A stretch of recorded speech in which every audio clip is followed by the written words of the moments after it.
इस एक्सप्लेनर में आपका बहुत बहुत स्वागत है। चलिए शुरुआत में ही एक पल के लिए कल्पना करते हैं।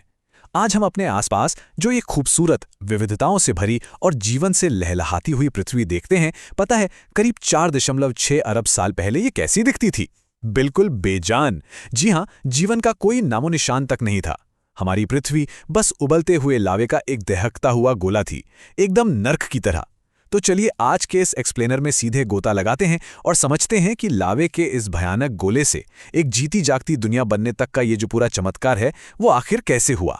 इस महाकाव्य जैसी कहानी की शुरुआत होती है आज से 4.6 अरब साल पहले। उस वक्त हमारे सौरमंडल का कोई वजूद ही नहीं था। हर तरफ बस एक गहरा, शांत अंधेरा था और अंतरिक्ष में मौजूद था गैस और धूल का एक बेहद विशाल बादल। इसे सोलर नेब्यूला कहा जाता है। लाखों सालों तक ये बादल शांति से तैरता रहा, लेकिन फिर अचानक पास ही के एक मरते हुए तारे में बहुत भयंकर विस्फोट हुआ, एक सुपरनोवा। इस महाविस्फोट की शॉकवेव्स ने इस शांत नेबुला को हिलाकर रख दिया। ग्रेविटी के कारण ये विशाल बादल सिकुड़ने लगा और एक चपटी घूमती हुई डिस्क में बदल गया। और मजेदार बात यह है कि यही वो सटीक कारण है जिसकी वजह से आज हमारा पूरा सौरमंडल एकदम चपटा यानी फ्लैट है। अब जैसे जैसे ये डिस्क घूम रही थी, इसके बिल्कुल बीचों बीच सारा पदार्थ इकट्ठा होने लगा। दबाव बढ़ता गया और जाहिर है तापमान भी लगातार बढ़ता गया। और ये तापमान थोड़ा बहुत नहीं बढ़ा, बल्कि 15 मिलियन यानी 1.5 करोड़ डिग्री सेल्सियस तक पहुंच गया। ये इतना भयानक तापमान था कि इसके केंद्र में एक न्यूक्लियर फ्यूजन रिएक्शन शुरू हो गया, जिसने हाइड्रोजन को हीलियम में बदलना शुरू कर दिया।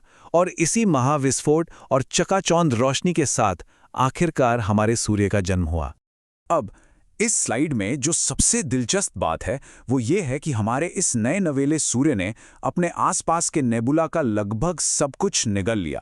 मतलब पूरे सौरमंडल का 99.8% द्रव्यमान अकेले सूर्य के पास है। बाकी बची हुई मात्र 0.2% सामग्री ही पीछे छूट गई। जरा सोचिए, सिर्फ इसी 0.2% से भविष्य में हमारे सभी 8 ग्रह, सैकड़ों चांद और वो लाखों एस्ट्रॉइड बने जो आज हमारे सौरमंडल का हिस्सा हैं। है ना हैरान करने वाली बात? तो अब सवाल ये उठता है कि वो बची खुची 0.2% धूल आखिर विशाल ग्रहों में कैसी बदल गई? खैर, यहीं पर भूमिका आती है एक्रीशन की। 1969 में सोवियत खगोलशास्त्री विक्टर सैफरोनोव ने पहली बार इस कॉन्सेप्ट को दुनिया के सामने रखा था। साधारण शब्दों में कहें तो अंतरिक्ष में तैरती हुई बची खुची धूल का ग्रेविटी की मदद से आपस में टकराना, जुड़ना और बड़े बड़े पिंडों का निर्माण करना ही एक्रीशन कहलाता है। सच कहूं तो यही वो बुनियादी प्रक्रिया है जिसने हमारे सभी ग्रहों की नींव रखी। सुनने में तो ये पूरी प्रक्रिया किसी जादू जैसी लगती है, लेकिन जाहिर है ये सब कुछ रातों रात नहीं हुआ। इसमें करोड़ों साल लगे। पहले छोटे छोटे माइक्रोस्कोपिक धूल के कण आपस में टकराए, फिर उनके छोटे छोटे गुच्छे बने। करोड़ों सालों तक ऐसा होते रहने पर वो 1 से लेकर 1000 किलोमीटर बड़े पत्थरों में बदल गए, जिन्हें प्लैनेटेसिमल कहते हैं। और फिर गुरुत्वाकर्षण ने इन्हें और भी मजबूती से खींचा और विशाल प्रोटोप्लैनेट का रूप दे दिया। स्थिर बलों और ग्रेविटी को इन सूक्ष्म कणों को विशाल प्रोटोप्लैनेट में बदलने में दसियों करोड़ साल लग गए। और कमाल की बात यह है कि ये सिर्फ कोई हवाई थ्योरी नहीं है। आज भी जब वैज्ञानिक पृथ्वी पर गिरने वाले प्राचीन उल्कापिंडों का अध्ययन करते हैं तो उन्हें उसके अंदर कॉन्ड्र्यूल्स मिलते हैं। ये क्या है? ये प्राचीन उल्का धूल के वो कण हैं जिनमें 6 अरब साल पुराना यूरेनियम पाया गया है। जरा इस पर गौर कीजिएगा, 6 अरब साल मतलब हमारे सौरमंडल और खुद सूर्य के जन्म से भी पुराना।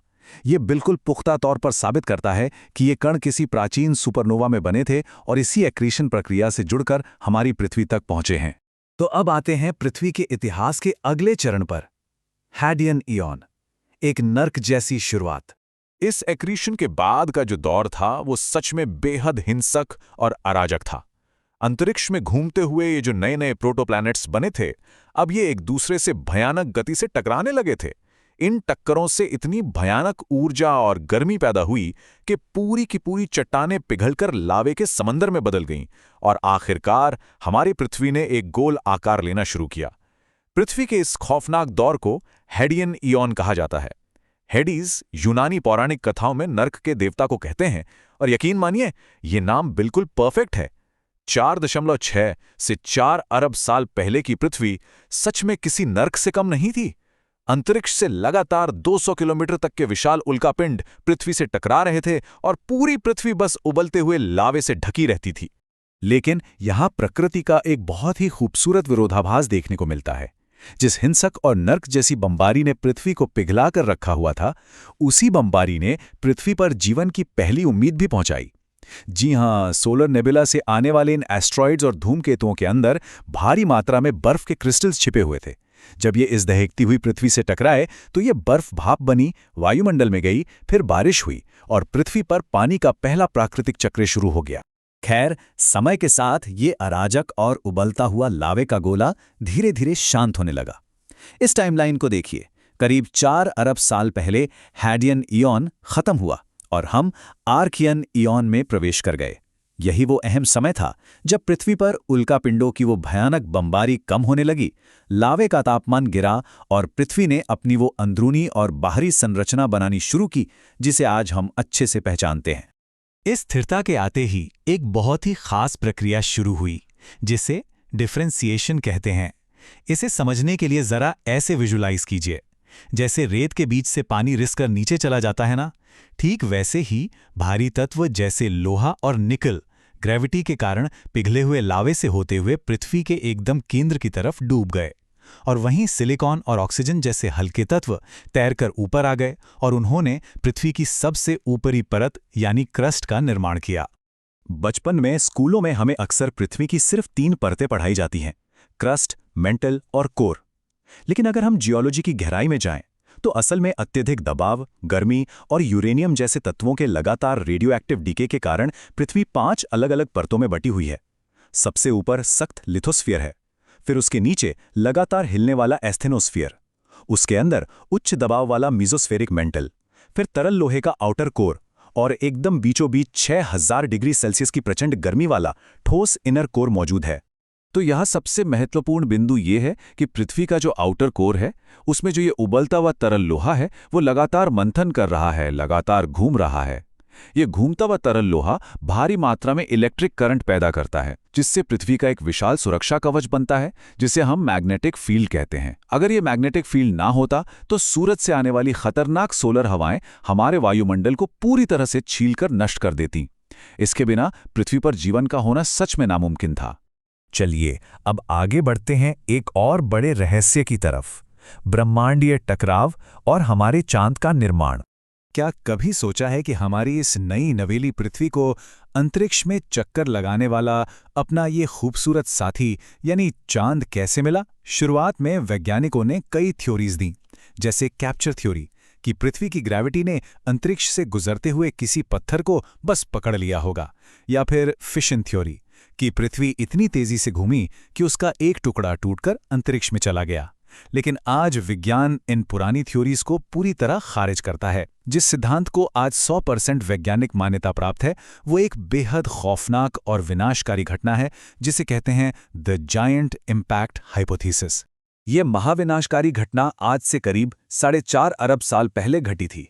जब हमारी पृथ्वी अपने निर्माण के चरण में ही थी, तब मंगल ग्रह के आकार का एक विशाल प्रोटोप्लैनेट, जिसका नाम वैज्ञानिकों ने थिया रखा है, हमारी पिघली हुई पृथ्वी से बेहद भयानक गति से आ टकराया। मतलब सोचकर ही रोंगटे खड़े हो जाते हैं।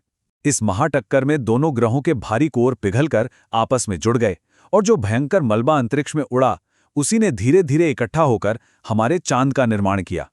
और इसके सबूत इतने पुख्ता हैं कि कोई शक की गुंजाइश ही नहीं बचती।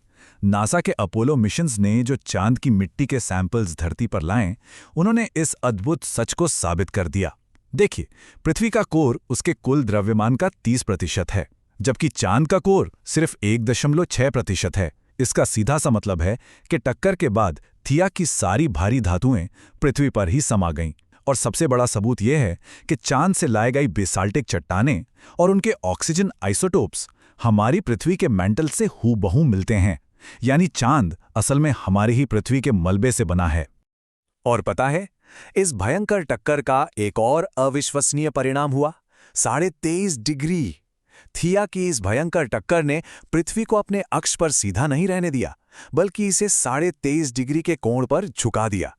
ये जानना वाकई रोमांचक है कि आज हम जो सर्दियां, गर्मियां या ये बदलते हुए मौसम देखते हैं, इसका इकलौता कारण थिया की टक्कर से पैदा हुआ पृथ्वी का यही 23.5 डिग्री का झुकाव है।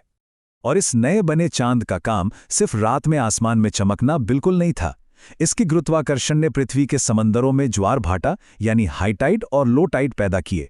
लहरों के इस निरंतर खिंचाव और उतार चढ़ाव ने ही वो हल्का सा पुश दिया जिसने करोड़ों सालों बाद समुद्री जीवों को पानी से निकलकर ठोस जमीन पर आने और जीवन की नई शुरुआत करने की प्रेरणा दी। चलिए अब अपने इस एक्सप्लेनर के आखिरी हिस्से पर आते हैं, गोल्डीलॉक्स कंडीशंस, यानी जीवन के लिए बिल्कुल सही परिस्थितियां। चलिए देखते हैं कि ये सब कैसे एक दूसरे से जुड़कर एक चमत्कार बनाता है।